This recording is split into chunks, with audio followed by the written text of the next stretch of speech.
Hey guys, tonight we're diving into something truly spectacular, the world's most gloriously pointless monuments. Those magnificent wastes of marble and bronze that dot our planet like expensive question marks, built by committees who confused should we with could we.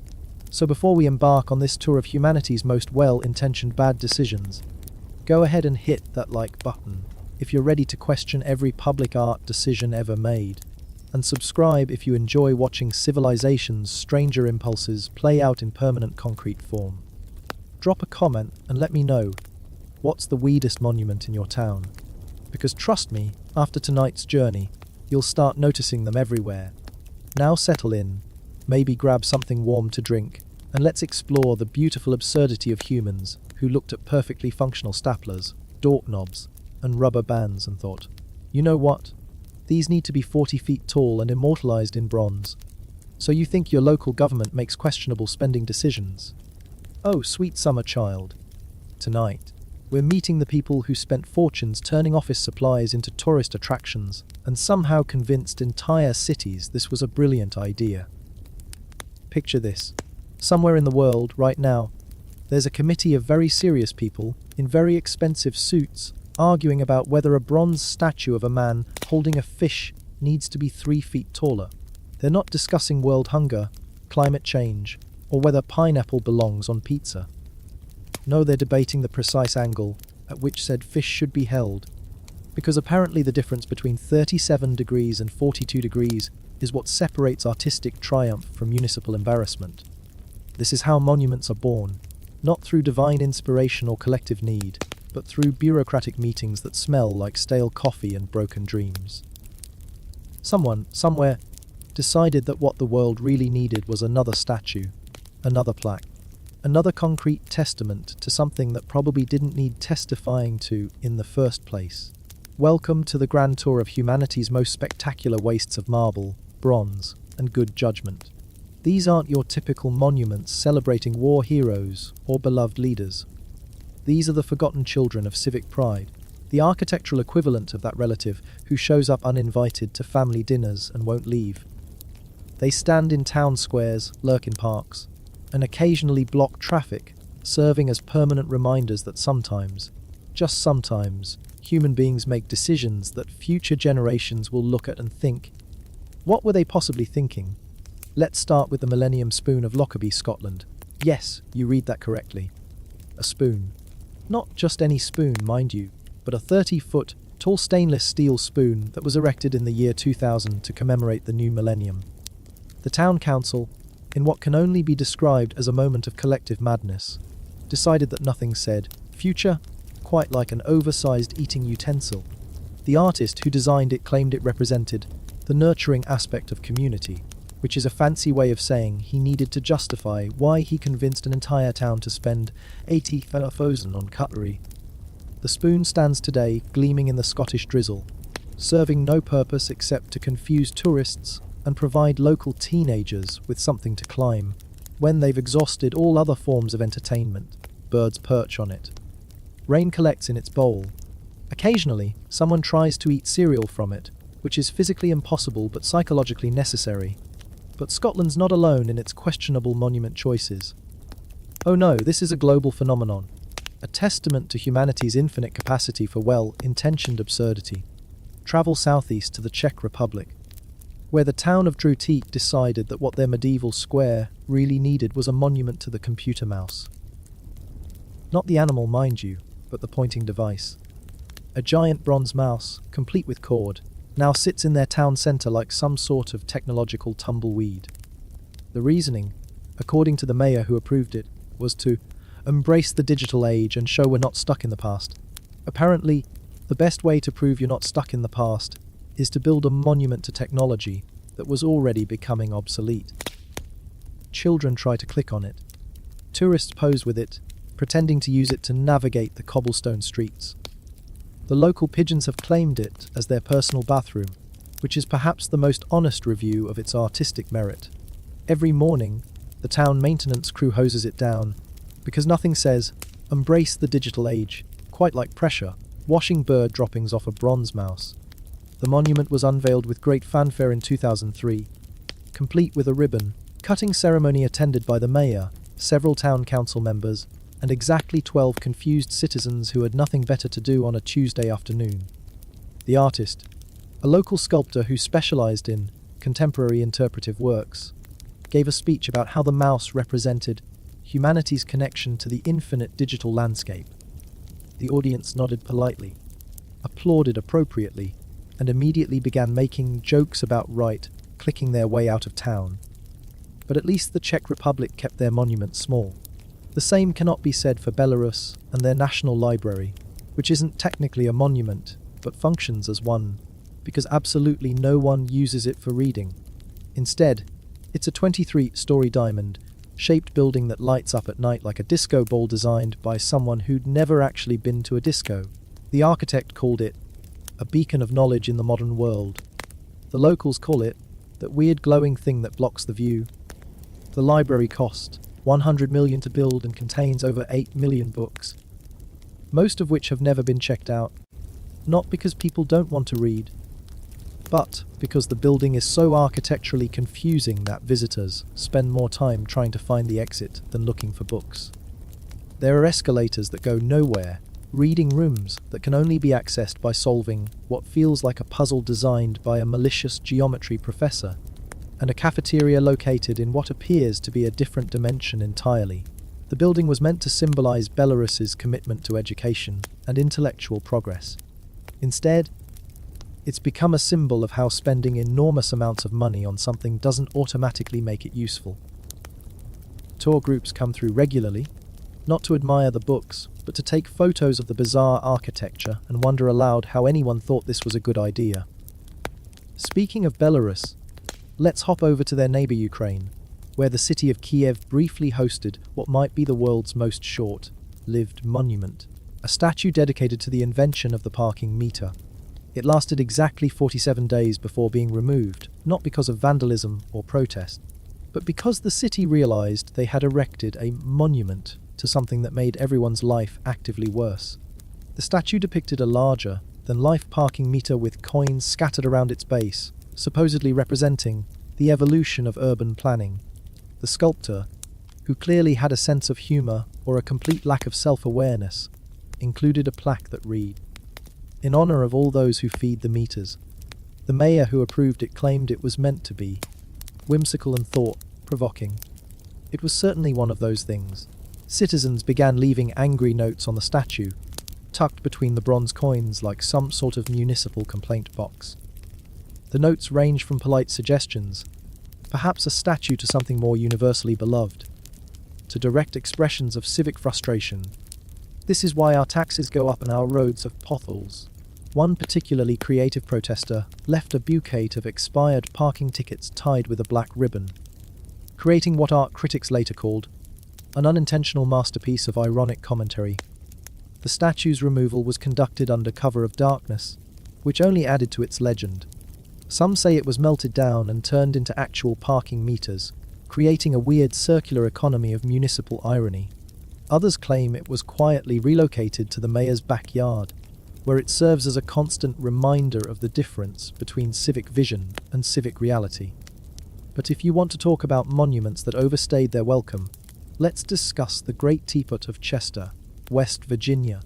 Built in 1938 as a roadside attraction to sell pottery, it's a 14-foot tall teapot that has somehow survived everything the 20th and 21st centuries could throw at it. Wars, recessions, changes in taste, the decline of roadside attractions.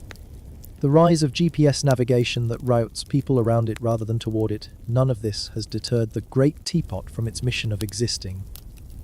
Originally, it served as both advertisement and gift shop. Travelers could stop, buy a small teapot as a souvenir, and tell their friends they'd seen the world's largest teapot. Which wasn't true. There are larger teapots elsewhere, but truth has never been a requirement for roadside attractions, only enthusiasm and the ability to paint large letters on barn roofs. Over the decades, the teapot changed hands multiple times.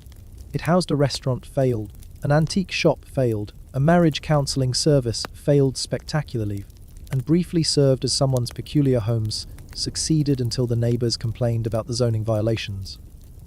Currently, it sits empty, a monument to the American dream of turning any ridiculous idea into a profitable business, and also to the American reality that most ridiculous ideas remain ridiculous regardless of profit margins.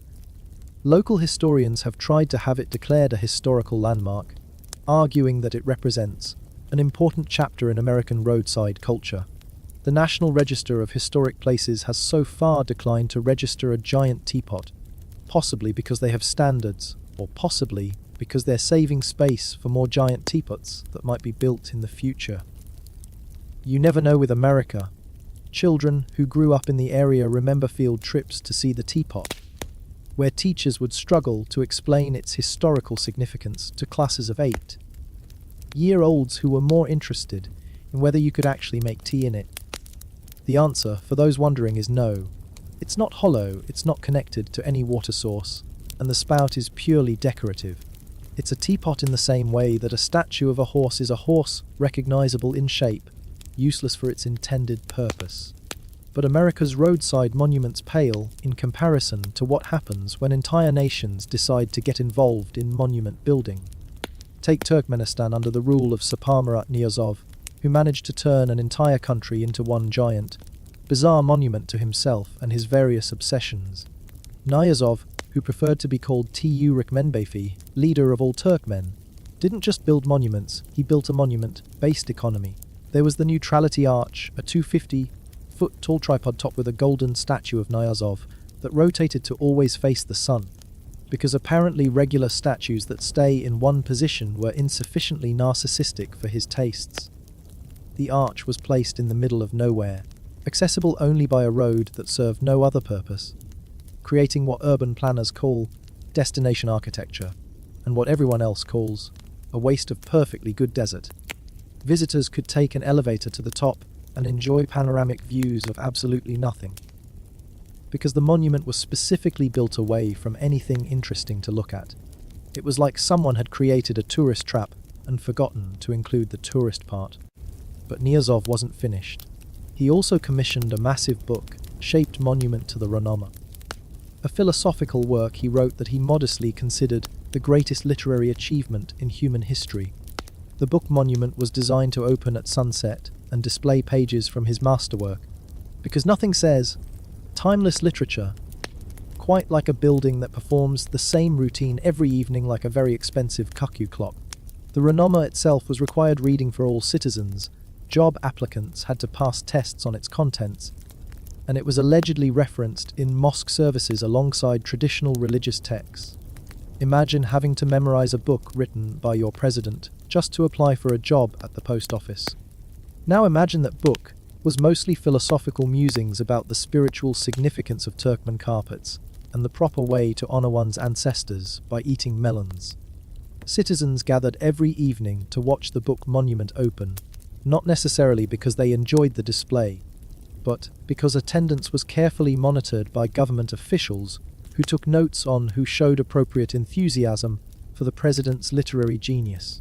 Clapping was mandatory. Smiling was encouraged. Critical analysis was grounds for a very uncomfortable conversation with people who didn't appreciate literary criticism. The monument still stands today, though it's been largely forgotten since Niyazov's death. Tour groups occasionally visit, mostly consisting of architecture students studying the intersection of authoritarian politics and public art, and tourists who collect photographs of the world's most bizarre buildings. The book still opens at sunset, though there's rarely anyone there to see it, creating a perfect metaphor for the difference between building something impressive and building something people actually want. But even Turkmenistan's megalomaniacal monuments seem reasonable compared to North Korea's approach to public sculpture. North Korea doesn't just build monuments, they build monument ecosystems, carefully designed landscapes where every statue, arch, and decorative fountain works together to create a comprehensive mythology about their leadership. The Grand Monument on Mansu Hill features bronze statues of Kim Il-sung and Kim Jong-il that are 66 feet tall, because apparently 65 feet would have been insufficiently respectful and 67 feet would have been ostentatious. The statues are positioned so they appear to be looking out over the city with expressions of benevolent concern, like parents watching their children play in a yard that happens to be an entire nation. Visitors are required to bow before approaching the statues, and photographers are instructed on the proper angles for taking pictures, because even tourist snapshots must conform to approved compositional guidelines. You can't photograph just the heads, just the bodies, or just one of the two figures. The statues must be captured in their entirety, in properly respectful lighting, with no one standing inappropriately close or making faces that might be interpreted as insufficiently reverent. The monument is surrounded by carefully maintained flower arrangements that spell out slogans in Korean, creating what landscape architects call propaganda gardening, and what everyone else calls the world's most high-maintenance lawn. Teams of gardeners work around the clock to ensure the flowers remain in perfect formation, because wilted petals might be interpreted as symbolic disrespect for the leadership.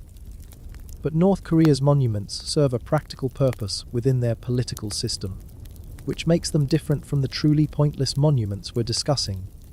A truly pointless monument serves no one, inspires nothing, and exists purely because someone thought it should exist without considering whether it actually should. For a perfect example of this, let's travel to Australia, where the town of Ballarat erected a monument to the lawn mower. Not to the invention of lawn care, not to the maintenance of public spaces, but specifically to the lawn mower as a mechanical device. The monument consists of a 12-foot tall bronze lawn mower, complete with detailed grass clippings scattered around its base, standing in the middle of a park where real lawn mowers could actually be useful. The artist who created it claimed it represented the Australian relationship with suburban perfection and the weekend ritual of lawn care. The town conversate, questions about modern life and community values. What it actually sparked a heated debate over thousands about, but the spending of $45,000 on a lawn mower statue than were fact that they were spending more money on something military or more.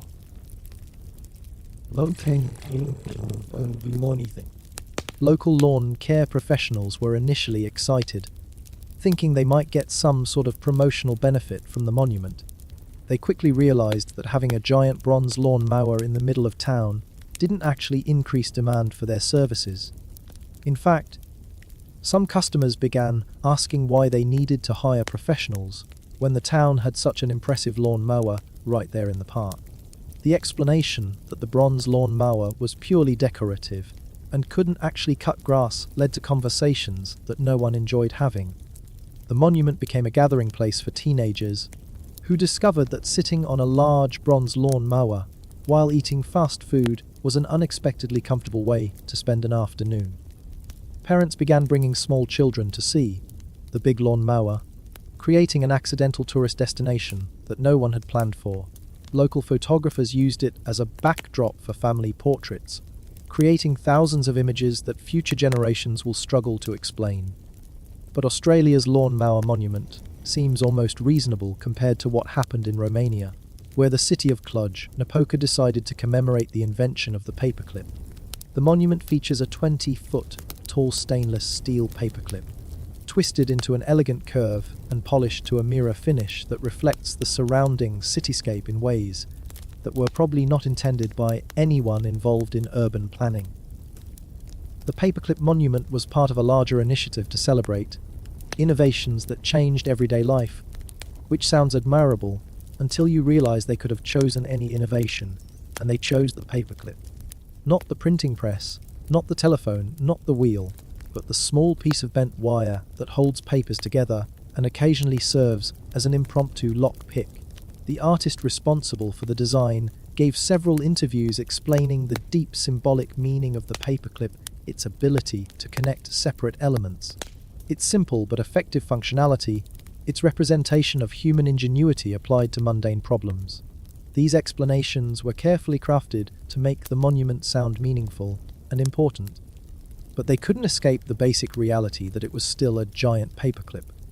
Citizens began using the monument as a landmark for giving directions, creating conversations like, "Meet me by the giant paperclip," that sounded like the beginning of a very strange fairy tale. Tourists would ask locals about the significance of the paperclip, leading to explanations that started confidently, "It represents innovation," and gradually became more uncertain on connectivity between things. before trailing off entirely. The monument's reflective surface created unexpected problems during sunny days, when the concentrated sunlight would create hot spots in the surrounding area. People waiting for buses at the nearby stop found themselves being slowly roasted by reflected sunbeams, leading to complaints that the city's monument to office supplies was actually trying to kill commuters. City officials eventually had to install small trees around the base to provide shade and prevent the paperclip from becoming a solar weapon. But Romania's paperclip pales in comparison to what Italy accomplished with their monument to the traffic cone. Located in Milan, the monument consists of a 15-foot tall bronze traffic cone placed in a busy intersection, where it serves the dual purpose of commemorating traffic management and actively interfering with actual traffic management. The bronze cone was installed as part of an art project called Urban Symbols, which was meant to highlight the overlooked elements of city life that keep modern society functioning. The artist argued that traffic cones were silent guardians of urban order and deserved recognition for their service to public safety. The city council agreed, apparently without considering the irony of placing a permanent monument to temporary safety equipment in a location where temporary safety equipment would actually be useful. The monument created immediate problems. Drivers, accustomed to steering around orange traffic cones, instinctively swerved to avoid the bronze one, creating dangerous situations as they suddenly changed lanes for no apparent reason. City officials had to install small signs explaining that this particular cone was decorative and didn't indicate construction or road hazards, leading to the surreal situation where they needed traffic control devices to explain their traffic control device monument. Local traffic police reported a significant increase in accidents near the bronze cone, as drivers were either swerving to avoid it or slowing down to stare at it. The monument had achieved the opposite of its intended effect. Instead of celebrating traffic safety, it was actively making traffic less safe. Emergency responders began referring to the area as the cone zone and including it in their regular patrol routes. The situation became so problematic that city engineers considered moving the monument to a less busy location. However, the artist's contract specified that relocating the piece would compromise its artistic integrity, because apparently the meaning of a traffic cone monument depends entirely on its ability to confuse actual traffic. They compromised by installing flashing lights around the base, turning their monument to traffic safety into an actual traffic safety device, which is either deeply ironic or the perfect solution depending on your perspective on public art. Speaking of Italy, let's not forget their contribution to the world of food-based monuments. The city of Parma, famous for its ham and cheese, decided that what they really needed was a monument to pasta. Not just any pasta monument, mind you, but a 25-foot-tall bronze sculpture of spaghetti being twirled on a fork, frozen in perpetual motion, like some sort of culinary freeze frame. The pasta monument was commissioned as part of Parma's bid to become the European capital of culture, because apparently nothing says sophisticated cultural destination quite like a giant fork full of bronze noodles. The artist, who specialized in food-themed sculptures, claimed the piece represented the eternal dance between hunger and satisfaction, played out in the universal language of carbohydrates. The monument was unveiled during a ceremony that featured actual pasta being served to attendees, creating the strange situation where people were eating real food while looking at fake food, which is probably some sort of postmodern commentary on authenticity in the age of social media. Local restaurant owners were initially enthusiastic, thinking a pasta monument might attract food tourists to their establishments. However, the monument's design created unexpected challenges. The bronze spaghetti strands, realistically detailed and delicately intertwined, became a favorite nesting spot for local birds. Every morning, city maintenance crews had to use pressure washers to remove bird droppings from between the noodles, creating what sanitation workers called the most difficult cleaning job in municipal history. The fork portion of the monument proved problematic during windy weather, as the large surface area created whistling sounds that varied in pitch depending on wind speed and direction. Residents in nearby apartments complained about the pasta music that played at all hours, leading to noise ordinances that specifically addressed the acoustic properties of food-based public art. Children began referring to the monument as the Giant's Dinner, and several local schools incorporated it into lessons about proportion and scale, asking students to calculate how much real pasta would be needed to fill a fork of that size. The mathematical answer, approximately 47 pounds, became a local trivia question and spawned a restaurant challenge where customers could attempt to eat 47 pounds of pasta in a single sitting. No one has successfully completed this challenge, which is probably for the best. But Italy's pasta monument seems almost restrained compared to what happened in Japan, where the city of Kumamoto decided to build a monument to the vending machine. Japan's relationship with vending machines is well documented. They have more vending machines per capita than any other country, selling everything from hot coffee to cold pizza to live beetles. But apparently, having thousands of actual vending machines wasn't enough. They needed a monument to the concept of vending machines. The monument consists of a 30-foot tall bronze vending machine with buttons that don't work, a coin slot that doesn't accept money, and a dispensing area that dispenses nothing. It's like someone took the most frustrating possible vending machine experience and made it permanent and inescapable. The artist called it a meditation on consumer desire and the mechanization of satisfaction. Citizens initially tried to use the monument as an actual vending machine, inserting coins and pressing buttons before realizing it was purely decorative. This led to a collection of coins accumulating at the base of the monument, which city workers had to collect regularly. The coins were donated to local charities, creating the unexpected result of a non-functional vending machine raising more money for good causes than many functional vending machines. The monument became a popular meeting spot for teenagers who would sit around its base and complain about not being able to buy snacks from it. Local vending machine manufacturers offered to install actual vending capabilities in the monument, arguing that it would serve the community better if it could actually vend things. City officials declined, explaining that adding functionality would compromise the artistic integrity of the non-functional vending machine, which is the kind of sentence that makes sense only in the context of public art administration. Tour groups began including the monument in their routes, not because it was particularly impressive to look at, but because explaining why someone built a giant, non-working vending machine required cultural context that helped visitors understand Japanese society's relationship with automation and convenience. It became an accidental teaching tool, though what it taught was debatable. But Japan's vending machine monument at least reflected something genuinely important about their culture.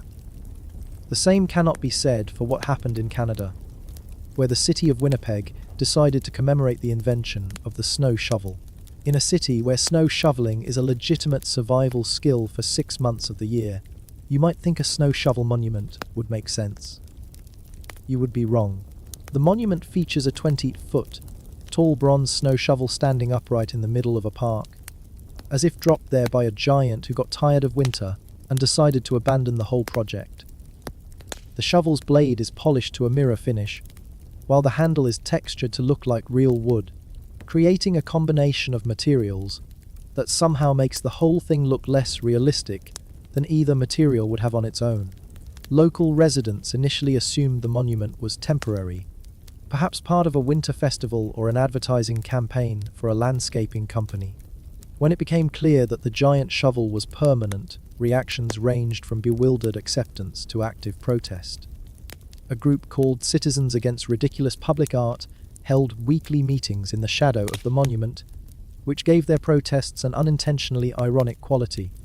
The monument's height created problems during actual snowstorms, as the large surface area of the blade collected enormous amounts of snow that would occasionally slide off in dangerous avalanches. City officials had to rope off the area during heavy snowfall, creating the absurd situation where a monument to snow removal was making snow removal more difficult. Children began using the monument as a climbing structure, which city officials discouraged for safety reasons. However, they couldn't install traditional playground safety features without acknowledging that their snow shovel monument had accidentally become playground equipment, which would have raised uncomfortable questions about the planning process. The monument became a popular backdrop for winter wedding photos, creating images that captured the essential Canadian experience of getting married while surrounded by snow and inexplicable public art. Local photographers developed a specialty in shovel portraits, which became a minor cultural phenomenon until people realized they were paying professional photographers to take pictures of them standing next to a giant shovel. But Canada's snow shovel monument seems almost thoughtful compared to what happened in Sweden, where the city of Malmö decided to build a monument to the concept of waiting. Not waiting for anything specific, just waiting in general. The monument consists of a series of empty chairs arranged in a circle, each slightly different in style and height, facing inward toward nothing in particular. The artist called it temporal pause, a meditation on the spaces between action, and wrote a 47-page artist statement explaining how the chairs represented different types of waiting: anxious waiting, patient waiting, excited waiting, dreaded waiting, and something called existential waiting that no one could adequately define. The chairs were made from different materials: wood, metal, plastic, stone, to represent the different emotional qualities of various waiting experiences. Citizens began using the chairs for actual waiting, which the artist claimed was both validating and missing the point entirely. People waiting for buses would sit in the waiting chairs, creating a situation where the monument was being used for its literal function rather than its metaphorical purpose.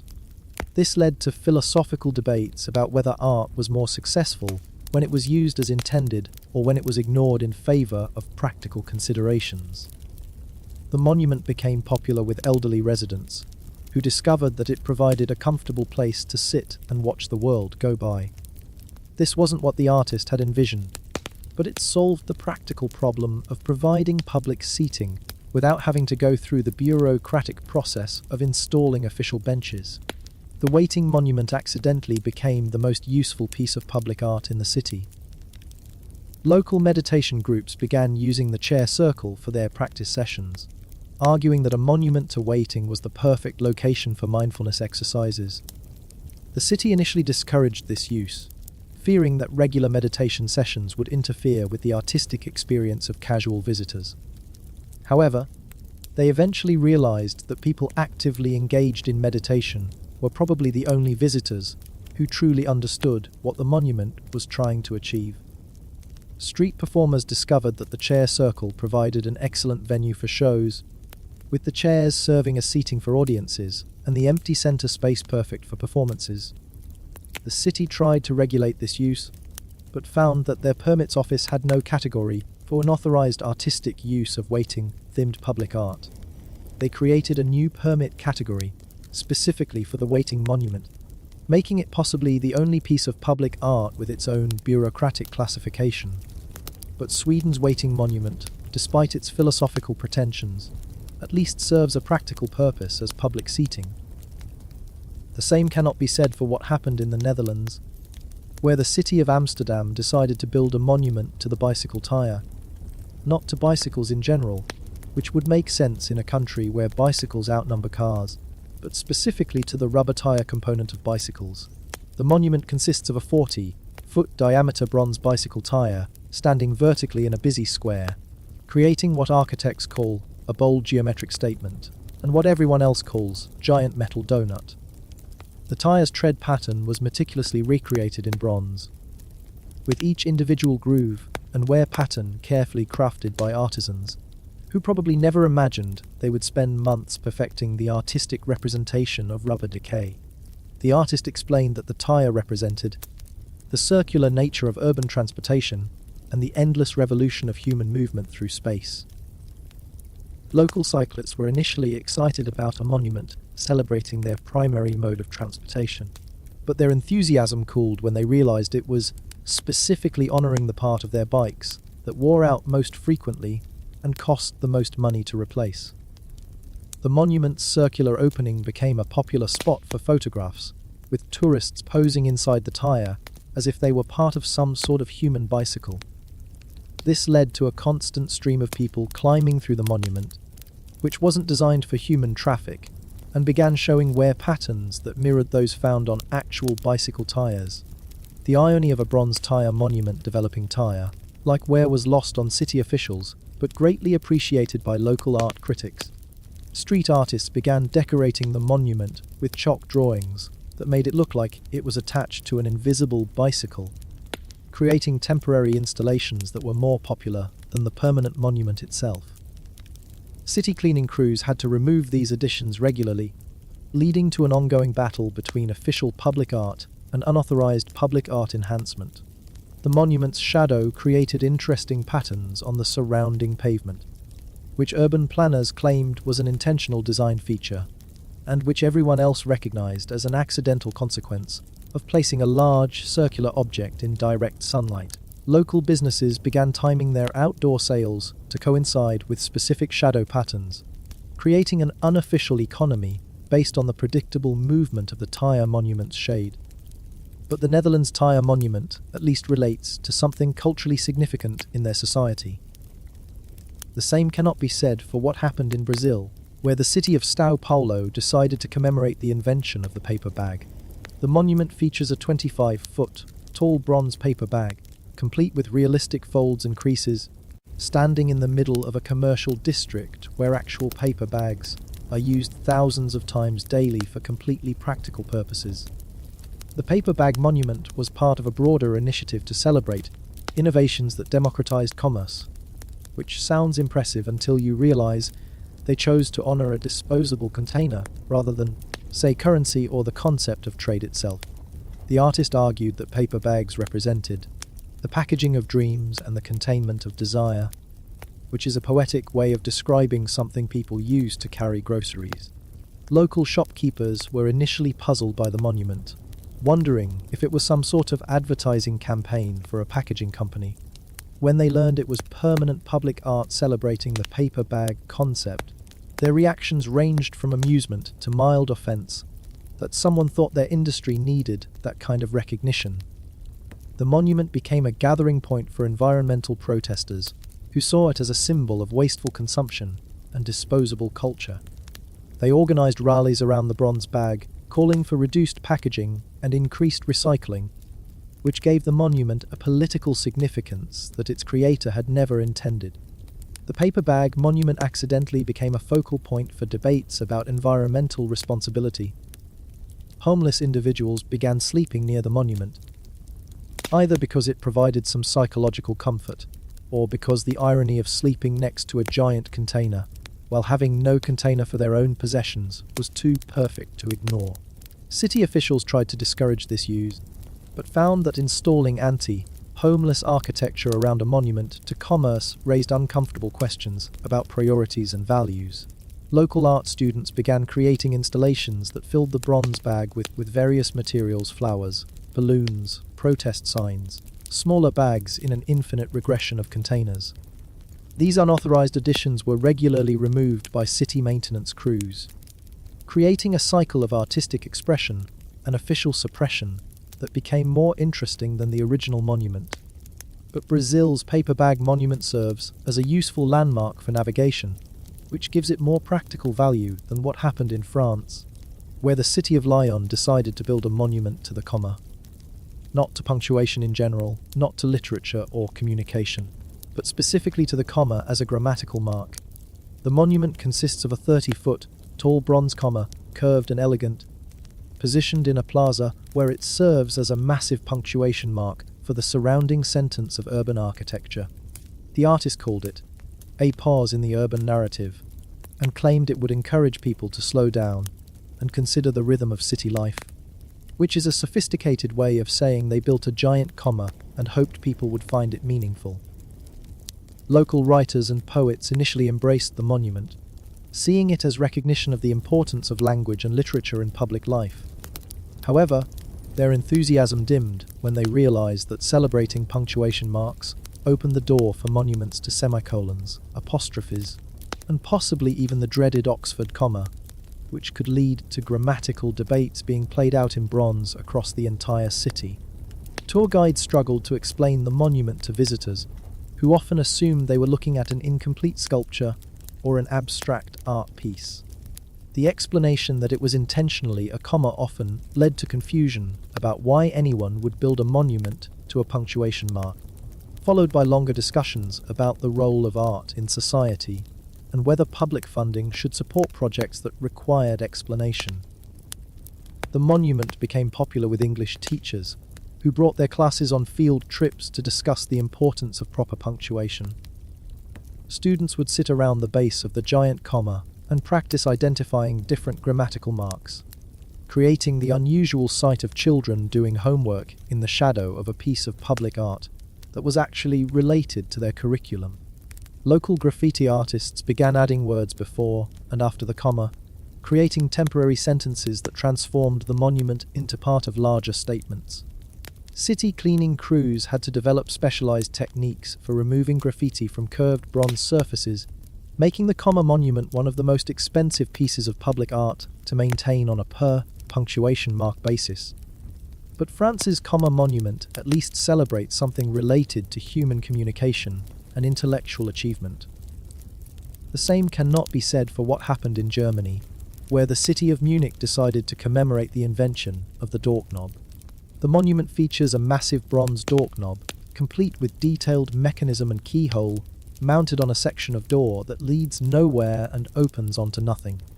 The doorknob monument was positioned at the entrance to a public park, creating the philosophical paradox of a door that couldn't be opened guarding an entrance that was completely open.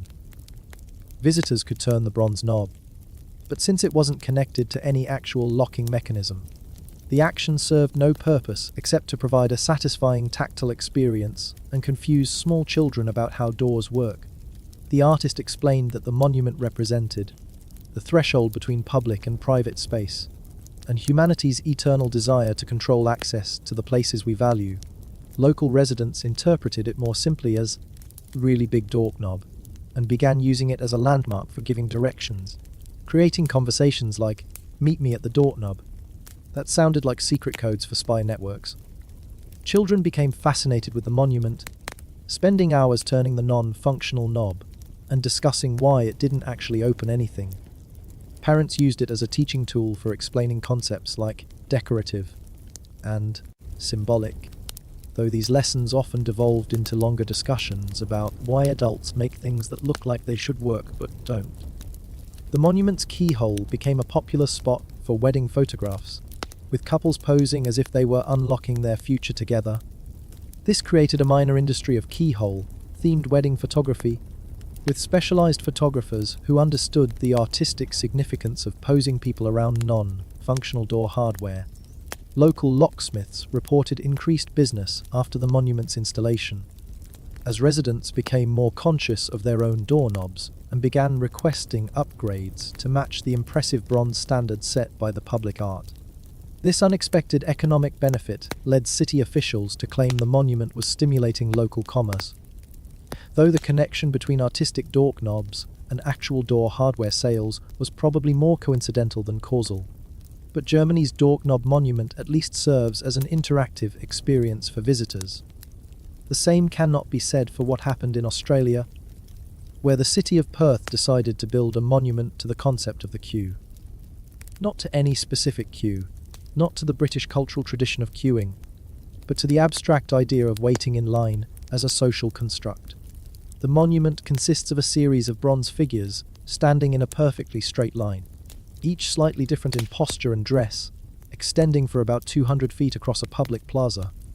The figures are spaced exactly 3 feet apart, which the artist claimed represented the optimal social distance for comfortable collective waiting. The queue leads to nothing, it simply ends at an empty space, where presumably something worth waiting for should be, but isn't. Citizens initially assumed the bronze figures were temporary installations or part of some sort of performance art piece. When they realized the queue was permanent, reactions were mixed. Some people began standing behind the last bronze figure, creating real queues behind the fake queue, which led to philosophical discussions about whether they were waiting for something or just participating in an art installation about waiting. The monument became popular with sociologists and anthropologists who used it as a teaching tool for discussing social behavior and cultural norms around waiting. Students would observe how real people interacted with the bronze queue, noting whether they respected the implied line, tried to cut in front of the metal figures, or avoided the area entirely to escape the psychological pressure of joining a queue that served no purpose. Local businesses complained that the monument was confusing their customers, who would sometimes join the bronze queue thinking it led to a store opening or special event. Shop owners had to post signs explaining that the line of people near their establishments was decorative only and not related to any actual commercial activity, creating the surreal situation where businesses had to clarify that they were not involved with nearby public art. The monument's spacing became a reference point for social distancing during various public health initiatives, as city officials realized they had accidentally created a perfect visual guide for maintaining appropriate distances between people. This gave the Q monument an unexpected practical function, though one that highlighted the weird coincidence of having built a monument to social spacing just before social spacing became a global concern. Street performers discovered that the bronze queue provided an excellent audience of reliable, stationary figures who never heckled or walked away during performances. Mime artists particularly appreciated having spectators who were guaranteed to remain silent and motionless, creating performances where the only moving elements were the actual performers and any real humans who stopped to watch. But Australia's Q monument at least reflects a genuine social phenomenon that everyone can understand. The same cannot be said for what happened in New Zealand, where the city of Wellington decided to commemorate the invention of the bookmark. The monument features a 40-foot tall bronze bookmark, complete with tassel, standing in the middle of the central library district like a giant's abandoned place marker. The bookmark monument was positioned so that its shadow would fall across the steps of the main library at noon, creating what the artist called a daily reminder of the relationship between reading and time. Library patrons found the shadow more annoying than inspiring, as it created a dark stripe across the steps that made reading outdoors more difficult during the lunch hour, which is exactly when most people wanted to read outside. Local librarians were initially excited about having a monument that celebrated reading and literature, until they realized it was specifically honoring a piece of reading equipment rather than reading itself. The distinction might seem minor, but try explaining to a book club why their city chose to celebrate the thing that marks your place in a book rather than the books themselves. The monument's tassel was designed to move in the wind, creating a dynamic element that was supposed to represent the living nature of literature and the constant motion of intellectual discovery. In practice, the bronze tassel creaked constantly, producing a sound that library patrons described as distinctly non-literary and like a very large door that needs oil. Children began referring to the monument as the giant's bookmark, which led to creative writing exercises where students imagined what kind of book would require a 40-foot bookmark. The stories they produced were often more interesting than the monument that inspired them, creating an accidental literary renaissance centered around the concept of enormous reading materials. Local book clubs began meeting in the shadow of the bookmark monument, arguing that it was the most appropriate location in the city for discussing literature. However, the creaking tassel made it difficult to conduct meetings during windy weather, leading to the peculiar situation where literary discussions had to be scheduled around meteorological conditions. The monument became a popular spot for marriage proposals, as romantic individuals realized that asking someone to be my bookmark in the story of life was either deeply meaningful or completely ridiculous, depending on your tolerance for extended metaphors.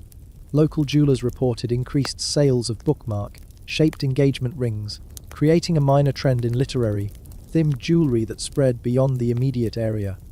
But New Zealand's bookmark monument at least serves the reading community in some symbolic way. The same cannot be said for what happened in South Korea, where the city of Seoul decided to build a monument to the rubber band. The monument consists of a massive bronze rubber band stretched between two concrete posts, frozen in a state of eternal tension that represents either the flexibility of human adaptation or someone's inability to think of a better metaphor for urban stress. The rubber band monument was installed in a business district where actual rubber bands are used daily for completely mundane purposes like binding documents and securing packages. Office workers would walk past the giant bronze rubber band while carrying briefcases full of papers held together with actual rubber bands, creating a daily reminder of the gap between artistic representation and practical reality. The monument's designer claimed it symbolized the elastic nature of modern society and our ability to stretch without breaking under pressure. Local stress management counselors adopted this interpretation and began bringing clients to sit near the monument while discussing resilience and flexibility. The bronze rubber band accidentally became Seoul's most therapeutic piece of public art. Engineers were fascinated by the monument's structural requirements, as creating the appearance of tension in a solid bronze form required complex internal supports and careful weight distribution. The technical challenge of making metal look stretched became a case study in sculpture schools, where students learned about the difference between representing physical forces and actually experiencing them. The monument became popular with fitness enthusiasts, who used the concrete posts as anchoring points for actual rubber band exercises. This created the visually confusing spectacle of people doing resistance training next to a monument celebrating resistance, which was either perfect symbolic harmony or complete coincidental absurdity, depending on your perspective on the intersection of art and exercise. Local children began playing games that involved running between the concrete posts while pretending to be stretched like the bronze rubber band. Parents had to explain why the monument rubber band couldn't actually stretch, leading to conversations about the difference between representation and function that were probably more educational than the artist had intended. But South Korea's rubber band monument at least creates an interesting visual effect in its urban setting. The same cannot be said for what happened in Mexico, where the city of Guadalajara decided to commemorate the invention of the paperclip holder. Not the paperclip itself, but the small container designed to hold multiple paperclips, creating a monument to a monument holder. The monument features a giant bronze paperclip holder, complete with detailed magnetic strips and compartment divisions, sitting in the middle of a plaza, where it serves as a very expensive container for nothing. The artist explained that it represented the organization of small elements into meaningful systems, which is a sophisticated way of describing office supplies. Local office workers were puzzled by the monument, wondering why anyone would celebrate the container rather than the contents, or why either deserved celebration in the first place. The paperclip holder monument became a symbol of bureaucratic thinking, where the systems for managing things become more important than the things being managed. City officials tried to give the monument practical value by using it as a donation collection point for charity drives, but the bronze construction made it impossible to access any internal compartments. They considered installing actual paperclip dispensers around the base, but worried that functional office supplies would compromise the artistic integrity of the non-functional office supply monument. The monument became a popular spot for business school students studying organizational theory, who would sit around its base and discuss the relationship between form and function in corporate environments. The discussions were often more productive than the monument itself, which served as a perfect example of prioritizing appearance over utility. Local artists began leaving actual paper clips around the base of the monument, creating temporary installations that highlighted the absurdity of celebrating containers without contents.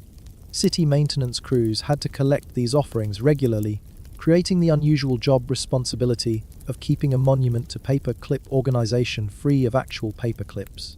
But Mexico's paperclip holder monument at least reflects modern office culture in some way. The same cannot be said for what happened in Russia, where the city of St. Petersburg decided to build a monument to the concept of the coffee break. Not to coffee itself, not to workplace culture, but specifically to the 15-minute period when people stop working to drink coffee. The monument consists of a series of bronze figures sitting around a table with coffee cups, frozen in mid-conversation about nothing in particular.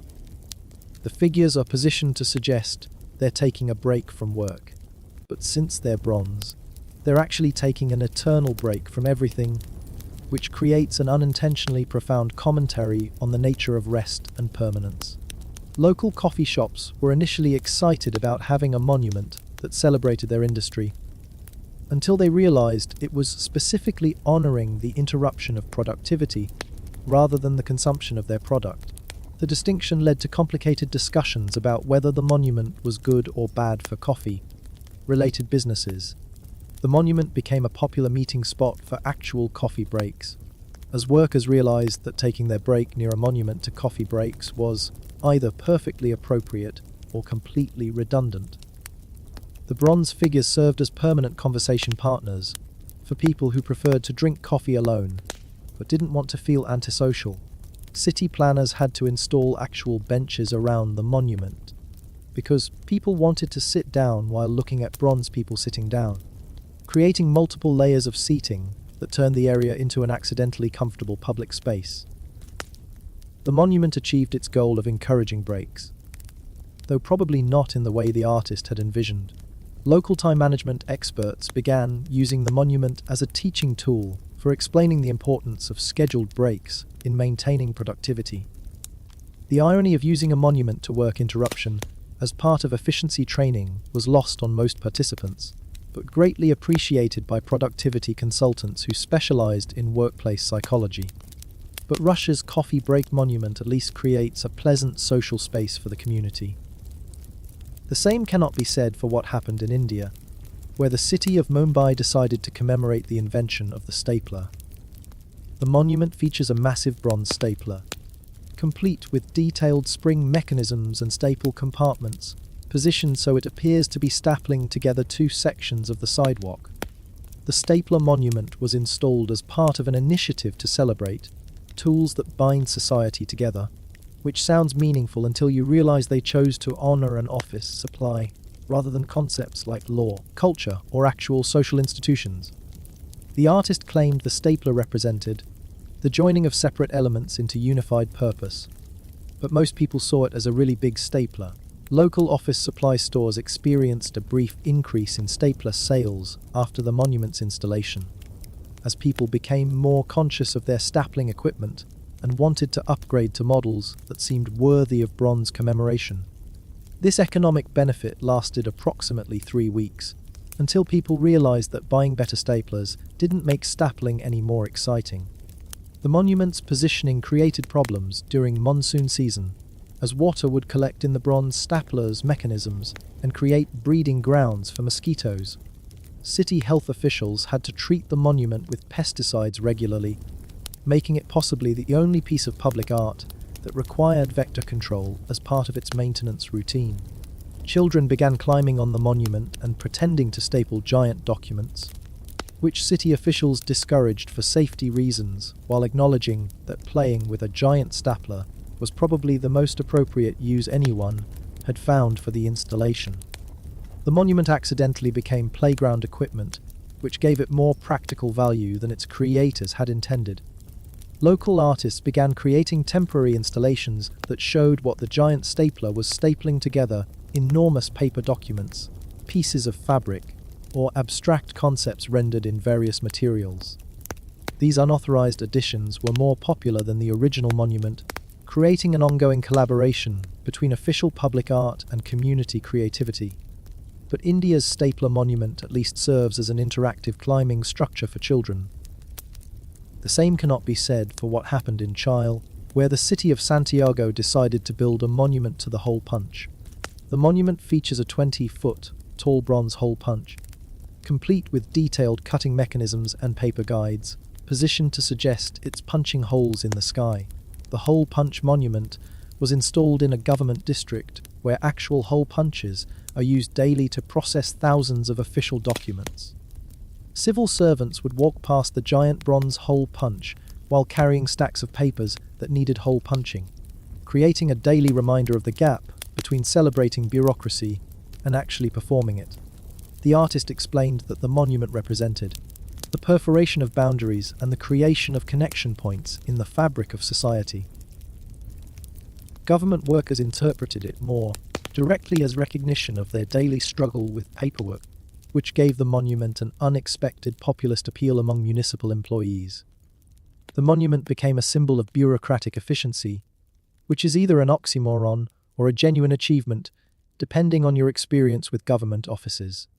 Efficiency experts began studying the bronze hole punch's design for insights into optimal paper processing, though the fact that it was solid metal and couldn't actually punch anything limited the practical applications of their research. Local students began using the monument as a backdrop for protests about government inefficiency, arguing that a non-functional hole punch perfectly symbolized bureaucratic dysfunction. The irony of protesting government waste next to an expensive monument to office equipment was not lost on either the protesters or the officials they were protesting against.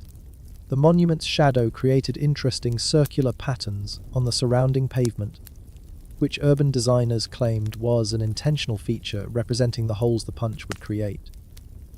Pedestrians used these shadow circles as stepping stones, creating an informal game that turned walking past the monument into a minor obstacle course. But Chil's hole punch monument at least reflects something about their governmental processes. The same cannot be said for what happened in Argentina, where the city of Buenos Aires decided to commemorate the invention of the paper shredder. The monument features a massive bronze paper shredder, complete with feed slot and collection bin, standing in a plaza where it serves as a very expensive reminder of document destruction. The paper shredder monument was installed during a period of political scandal involving document destruction, which gave it an immediate and unintended political significance. Citizens began leaving fake documents in the monument's bronze feed slot, creating informal protests about government transparency that used the monument as a focal point for expressions of civic frustration. Local privacy advocates embraced the monument as a symbol of the right to destroy personal information, while transparency activists saw it as a celebration of government secrecy. The same piece of public art became a rallying point for opposite political positions, which is either a sign of successful artistic ambiguity or complete failure of artistic communication. The monument's collection bin became a repository for actual trash, as people assumed that anything designed to hold shredded paper could also hold other unwanted items. City maintenance crews had to empty the bronze bin regularly, turning their monument to document destruction into a functional waste container, which gave it more practical value than anyone had planned. Security experts began using the monument as a teaching tool for discussing proper document disposal procedures. The fact that the bronze shredder couldn't actually shred anything made it a safe demonstration model for explaining the importance of information security without the risk of accidentally destroying important papers. Local art students created installations that showed what the giant shredder might have processed: enormous fake documents, protest signs, or symbolic representations of government policies. These temporary additions gave the monument a political edge that its creators had probably not intended, but that reflected its cultural context perfectly. But Argentina's paper shredder monument at least connects to important themes about transparency and accountability. The same cannot be said for what happened in Egypt, where the city of Cairo decided to build a monument to the three-hole punch. Not the regular hole punch, but specifically the version that creates 3 holes for ring binders, creating a monument to a slight variation of office equipment. The three-hole punch monument features detailed bronze representations of the spacing mechanisms and alignment guides that make three-hole punches different from regular hole punches. The artist spent considerable time researching the precise measurements and engineering specifications needed to create an accurate bronze reproduction of hole punching technology. Local office workers were confused by the monument's specificity, wondering why 3 holes deserved more recognition than 2 holes or 4 holes. The distinction between different types of hole punches became a topic of civic debate, with citizens arguing about whether the city should have honored all hole punches equally or chosen a different office supply entirely. The monument became a landmark for giving directions, creating conversations like, "Meet me at the 3-hole punch," that sounded like coded messages for office supply enthusiasts. Tourists would ask about the significance of the 3 holes, leading to explanations that started with American business standards and ended with discussions about the globalization of organizational systems. Local schools began using the monument as a teaching tool for lessons about standardization and measurement. Students would examine the bronze hole's spacing and compare it to actual 3-hole punch specifications, learning about precision and manufacturing standards through public art that was probably more educational than anyone had intended. The monument's 3 holes became popular with photographers who would line up shots to create interesting visual effects with the circular openings. This led to a minor photography trend focused on geometric patterns in urban spaces, which gave the monument artistic value that had nothing to do with its intended celebration of office equipment. But Egypt's 3-hole punch monument at least teaches visitors something about precision and standardization.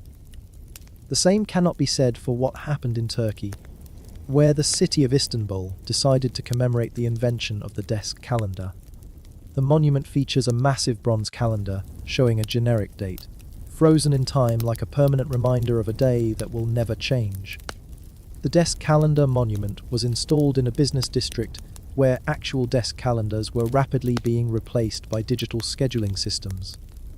The monument celebrated a technology that was becoming obsolete even as it was being honored, creating an accidental commentary on the relationship between tradition and progress. Local time management consultants initially embraced the monument as recognition of the importance of scheduling and organization. However, they quickly realized that a calendar showing only one date wasn't particularly useful for actual time management, leading to philosophical discussions about whether commemorating organizational tools required functional organizational capability.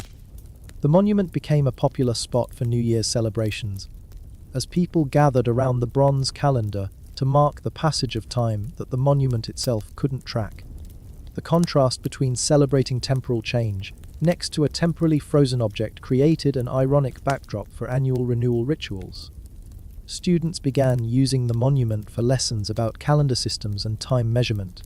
Teachers would explain how different cultures organize time while standing next to a bronze representation of one specific organizational system, creating educational opportunities that were more comprehensive than the monument's narrow focus might suggest. The monument's fixed date became a source of local trivia, with residents memorizing the specific day shown on the bronze calendar and using it as a reference point for historical events. That was 3 days before the desk calendar monument became a legitimate way to date local occurrences. But Turkey's desk calendar monument at least serves as a functional landmark with historical reference value. The same cannot be said for what happened in Morocco, where the city of Marrakech decided to build a monument to the rubber stamp. The monument features a giant bronze rubber stamp, complete with detailed handle and impression surface, positioned as if it had just stamped an enormous invisible document.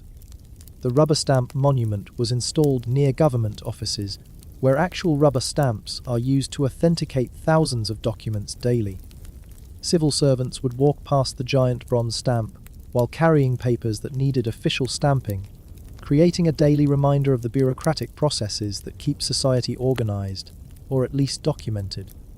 The artist claimed the monument represented the authority of certification and the power of official recognition. Government employees saw it more simply as acknowledgement of their daily work with official seals and stamps, which gave the monument genuine workplace relevance, even if its artistic pretensions were somewhat overblown. Local historians began using the monument as a starting point for discussions about the development of official documentation and government record keeping. The bronze stamp became a symbol of administrative civilization, representing humanity's evolution from oral agreements to written records to officially certified written records. The monument's impression surface was designed with an abstract pattern rather than actual text, allowing visitors to imagine what kind of document might require such an enormous official stamp. This creative ambiguity let people project their own ideas about authority and certification onto the monument's meaning. Children began playing games that involved pretending to stamp giant documents with the bronze stamp, creating elaborate fantasy scenarios about official paperwork for imaginary giants. These games were more entertaining than the monument itself, but they used the installation as intended, which is more than can be said for many pieces of public art. But Morocco's rubber stamp monument at least connects to real governmental and administrative processes. The same cannot be said for what happened in Nigeria. where the city of Lagos decided to commemorate the invention of the binder clip. The monument features a massive bronze binder clip, complete with detailed spring mechanisms and wire handles, positioned to suggest it's holding together sections of the urban landscape. The binder clip monument was installed in a financial district where actual binder clips are used to organize important documents and contracts. The irony of celebrating temporary organizational tools in permanent bronze was not lost on local business professionals who dealt with the constant cycle of clipping and unclipping documents in their daily work. Local office supply distributors experienced a brief increase in binder clip sales after the monument's installation, as people became more aware of the small metal devices they used regularly without much thought. This economic benefit lasted until people realized that paying more attention to binder clips didn't make paperwork any less tedious. The monument became a popular spot for business meetings, as entrepreneurs realized that meeting at the giant binder clip created a memorable location reference and potentially suggested organizational competence. The association between the monument and business efficiency was probably accidental, but it gave the installation unexpected commercial relevance. Engineers studying the monument's construction learned about the challenges of scaling up small mechanical devices while maintaining their visual proportions. The bronze binder clip became a case study in structural engineering, teaching students about the relationship between size and function in mechanical design. Local artists began creating temporary installations that showed what the giant binder clip was holding together: enormous documents, pieces of fabric, or abstract representations of social connections. These additions gave the monument interactive possibilities that its creators probably hadn't considered, but that enhanced its community value. And so our tour of the world's most pointless monuments comes to an end, though new additions to this collection are undoubtedly being planned in committee rooms and artist studios around the globe even as you read this. These monuments stand as permanent reminders of humanity's remarkable ability to take perfectly functional concepts and transform them into expensive, immovable, and utterly impractical celebrations of their own existence. They represent the triumph of good intentions over practical thinking, of artistic vision over common sense, of committee decisions over individual judgment. They are the bronze and marble offspring of meetings where someone said, "You know what this town needs?" and someone else failed to respond. Probably not a giant monument to office supplies. But perhaps that's too harsh a judgment. Perhaps these monuments serve a purpose we haven't fully recognized. They provide landmarks for navigation, gathering places for communities, and conversation starters for tourists. They create jobs for maintenance crews, inspiration for art students, and material for writers who enjoy cataloging humanity's stranger impulses. Most importantly, they remind us that in a world full of genuine problems requiring serious solutions, there are still people willing to spend significant amounts of time and money on projects that serve no purpose except to exist. There's something almost charming about that kind of optimistic impracticality, that faith in the value of creating something just because someone thinks it should be created. These monuments may be pointless, but they're our pointless monuments. They reflect our society's values, our bureaucratic processes, our artistic ambitions, and our remarkable capacity for taking small ideas and making them very, very large. They stand in our city centres and town squares, gathering bird droppings and puzzled looks in equal measure, serving as permanent reminders that sometimes, just sometimes, the human impulse to commemorate something overcomes the rational question of whether that something actually deserves commemoration. And in 50 years, when most of these monuments have been forgotten, or removed or repurposed into something actually useful, future generations will look at photographs of giant bronze staplers and rubber stamps and wonder what we were thinking. They'll shake their heads at our priorities, question our judgment, and probably build their own monuments to things that seem equally ridiculous to us now. Because that's what humans do. We take the mundane objects of our daily lives and occasionally decide they need to be celebrated in bronze, preserved in marble, and installed in public spaces where they can confuse and inspire people for decades to come. It's not logical, it's not practical, and it's probably not necessary, but it is unmistakably, irreducibly, wonderfully human.